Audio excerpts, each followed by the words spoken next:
Next, we are going to apply the silk fabric onto lining. To do so, I will come over here to the Library tab and double click on that fabric folder, and I will type in silk, then press return, and we want to apply the chamois onto. So click and drag onto the lining, and I'm going to marquee select all these lining, and then come over here to the object browser and click on this assign button right there to assign the fabric. Let unstrengthen that for now, and we want to apply the same fabric from the shell onto the lapel.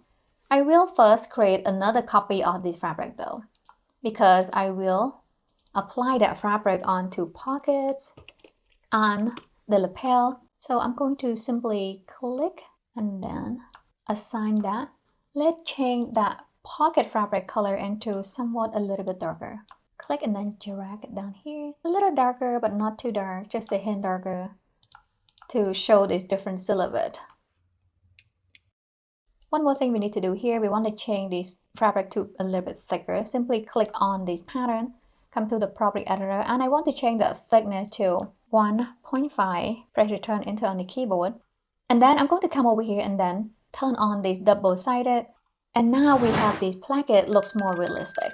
Next, we want to change this lining fabric. I'm going to click on that fabric right there, come down here, and we want to change that to fabric silk and satin. Let strengthen and then simulate one more time here and stop the simulation. Next, I'm going to marquee select only the lining here, and then come over here to the property editor, and we want to change that shrinkage back to 100%.